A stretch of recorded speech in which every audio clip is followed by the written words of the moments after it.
ถ้าว่าเฮาบ่ใส่โซ่นี่เฮาไปบ่รอด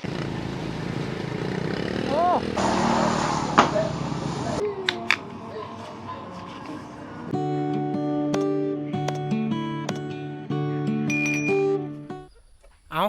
กับทักทายสบายดีสวัสดีพ่อแม่พี่น้อง FC เบิร์ดสุขุสุขคนยินดีต้อนรับเข้าสู่ภาพบรรยากาศยามเช้าทุกคนตอนนี้เฮาพร้อมด้วยทีมงานกาพากันออกไปที่เวียดนามทุกคนก็คือไปขายสินค้านะเดี๋ยวนี้ทีมงานของเฮากาพากันไปที่เวียดนาม3คันรถจะเป็นรถจักรนะทุกคนแต่ว่าสินค้าของไผของมันอันนี้จะเป็นรถของเบาเติมนะก็คือจะมีเล็กเซตนะที่ซื้อมานำสาวบ้านนะก็น่าจะประมาณ80 โลแหละทุกคนทั้งหน้าทั้งหลังนี่แหละทุกคนอันนี้จะเป็นทีมงาน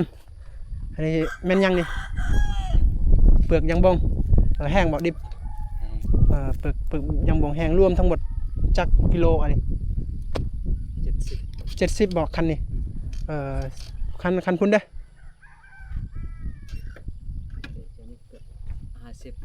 50ใช่ไหมว่าสินค้าเดียวกันปะ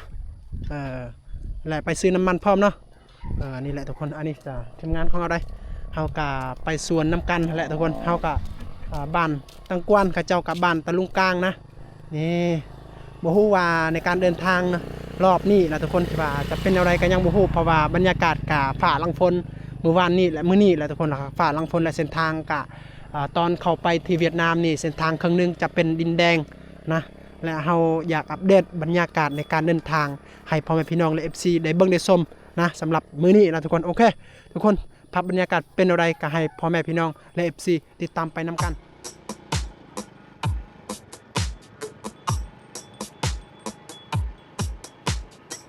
บรรยากาศตอนนี้เป็นบรรยากาศฝนตกนะทุกคนเหมาะกับการถ่ายทำทุกคน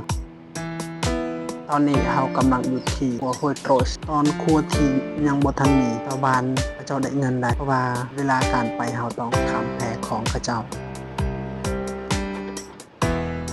เส้นทางอันนี้จะเป็นเส้นทางอย่างทุกคนแต่ว่าบางจุดก็ดีบางจุดก็ขี้หลายนะเวลาเดินไปเดินมาเราก็ต้องค่อยไปค่อยมาเราต้องควรระมัดระวังเพราะว่ามีบางจุดก็เป็นลูกเป็นคุมแบบนี้น้ำฝนตกนี่เราจะได้เห็นน้ำเป็นตามสายทางตอนนี้กำลังอยู่ที่บรรยากาศหมู่บ้านตะมวนทุกคนซึ่งเป็นบ้านมวยนี่แหละทุกคนที่เขาเจ้าเอิ้นว่าเมืองตะมวนนะตอนสมัยเดิมๆเมืองตะมวนเขาเจ้าเอิ้นว่าเมืองใหม่ทุกคนตามข้อมูลเราได้มาจากคนเฒ่าคนแก่ได้ระยะทางในการเดินทางในมื้อนี้30 กิโลทุกคนและเส้นทางในการเดินก็ตอนที่จะเข้าไปที่เวียดนามก็ครั้งนึงจะเป็นดินแดงนะเส้นทางนี่คดโค้งมากทุกคนภูผาสูงสันนะในการเดินก็ลำบากอีนี้ทุกคนนะโดยเฉพาะเวลาเขาแก่หรือว่าเขาบรรทุกของหนักๆนี่เราก็ต้องชำนาญในการขับรถนะทุกคนแต่จุดดีกับใบธรรมศาสตร์กับเขียวสดงดงามอุดมสมบูรณ์นะทุกคนเส้นทางสายนี้ก็เป็นเส้นทางที่มีขอยสูงสันทุกคนผู้ใดมีตีบุเคยมาที่เมืองสมุทรก็ต้องควรเดินไปด้วยความระมัดระวังจะดีกว่านะ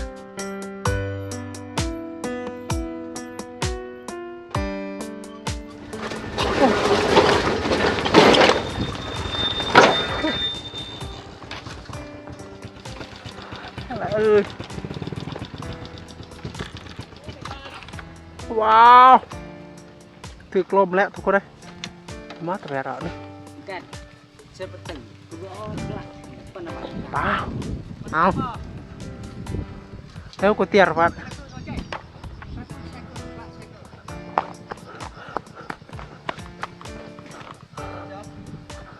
กระดักลูกคอนโดกูจะพังมันอันนั้นมันกูเตี้ยเลยโอเค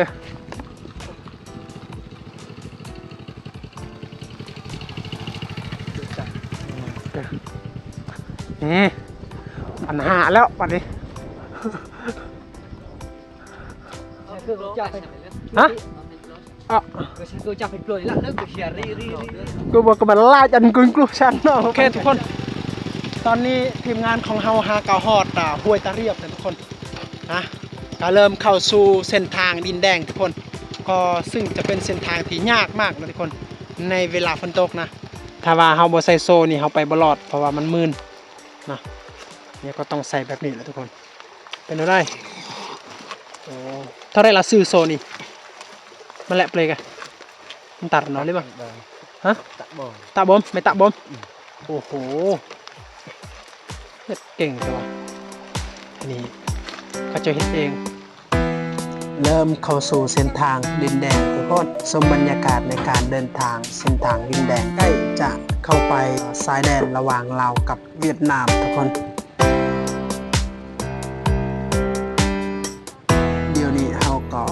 ต้องรอถามผู้ที่ขึ้นก่อนทุกคนยานว่าเพิ่นขึ้นอะไรเพราะว่าเส้นทางมือขึ้นคอยเขาก็ต้องไปอยู่เอาต้องขึ้นทีละคนทีละคน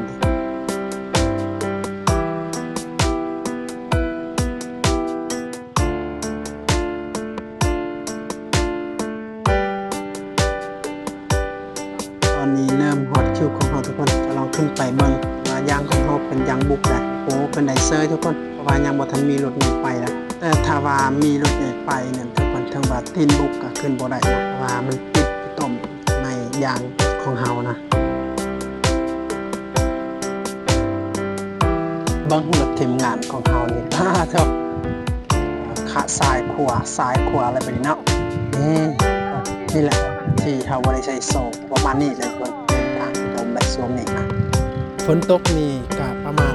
3 มื้อทุกคนตอนนั้นก็แห้งแล้งอยู่แต่ว่าถ้าฝนตกหลายมื้อแห้งกว่านี้ไปบ่รอดแนมไปพุ่นก็จะเป็นบรรยากาศที่เวียดนามเลยทุกคนเบิ่งท้องฟ้ากะฟ้าลังฝน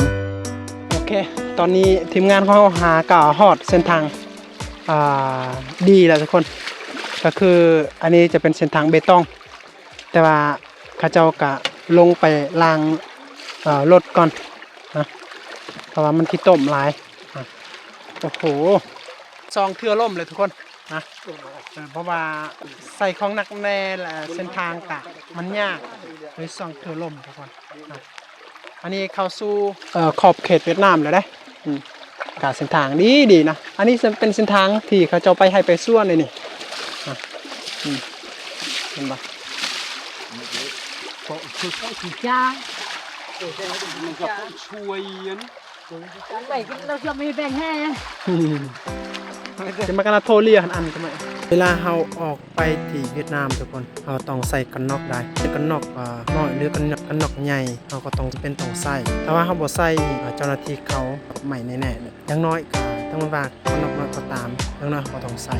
อากาศอยู่บ้านเขากับอากาศอยู่บ้านเขาคือกันทุกคนเพราะว่าเขาจะเอาเป็นอากาศแค่สั่นช่วงนี้ก็ฤดูฝนอากาศแค่สั่นนี่ฤดูฝนกับฤดูร้อนนี่ฤดูฝนหลายกว่าได้แต่ว่าปีนี้นี่ฤดูแดดหลายกว่าฤดูฝนอีกให้ผลปลูกของชาวบ้านก็บ่เกิดขึ้นมา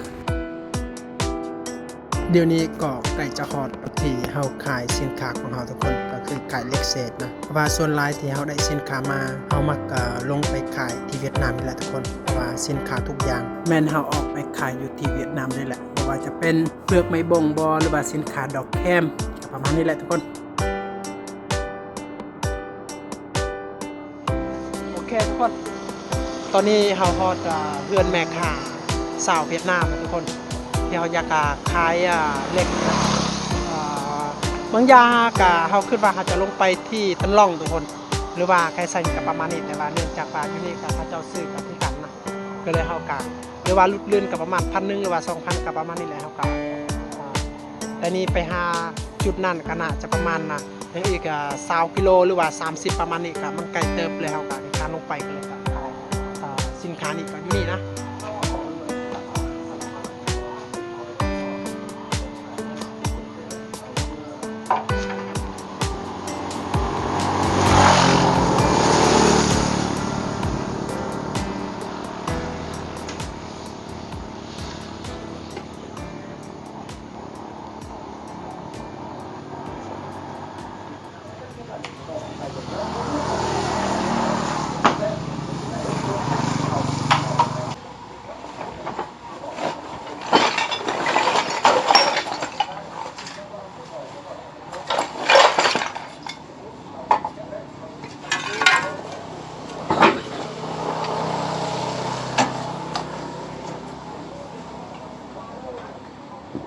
ก่อน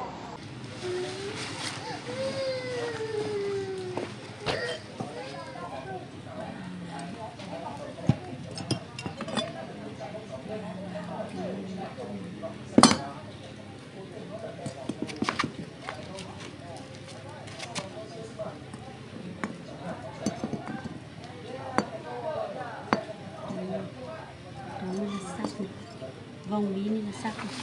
บ่หอมอีก cái vòng đó là sắc vòng này là sắc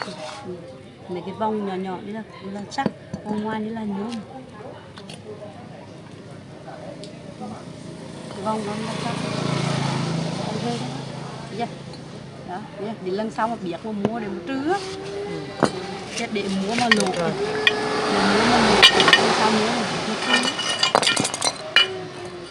trưa ven trong đây là sắc nha là cứ ví dụ anh một vòng đây là anh trừ 2 làng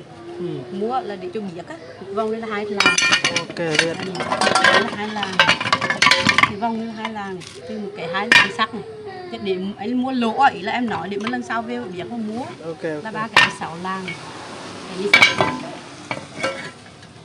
cái đi là 1 làng này vịt này. Đây là cũng tại một làng mò ốc vịt ní ý là ốc vịt này ý là chú lần sau anh biết chứ em về dưới Đông Hà họ cũng tự như được 2 4 6 nên là 7 làng này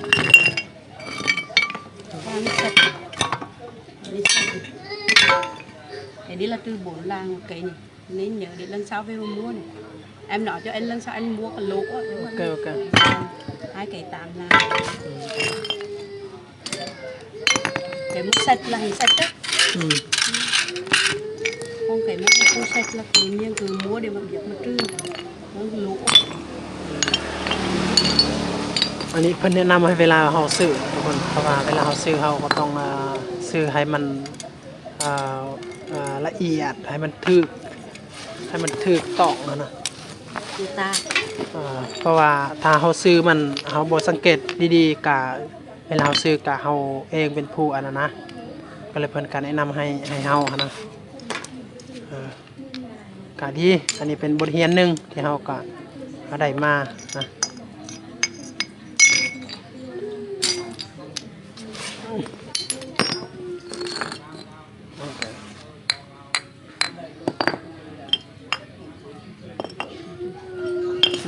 โยม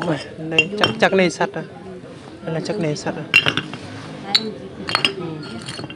đấy mất trừ làng 2 làng 3 làng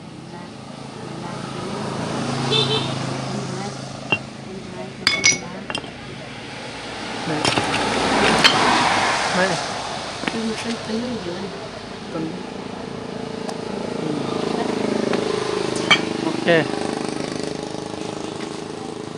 แต่ละนี่ละคงตรือฮะ คือมันโลแล้วพวกanh mua em muaโอเคโอเค chưa được tính 2 kg 3 เธอก็ลัง12 โล 3ทุกคนอันนี้ราคาครับให้ดู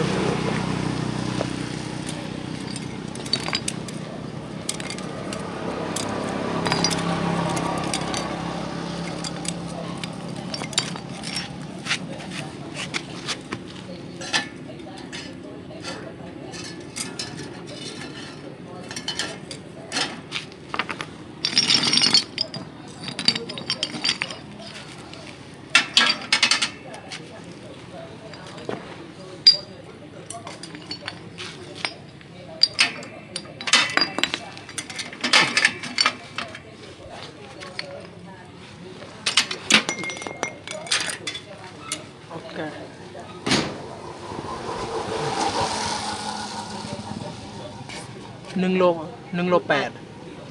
หมดไป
มันจะเป็นใบ500,000น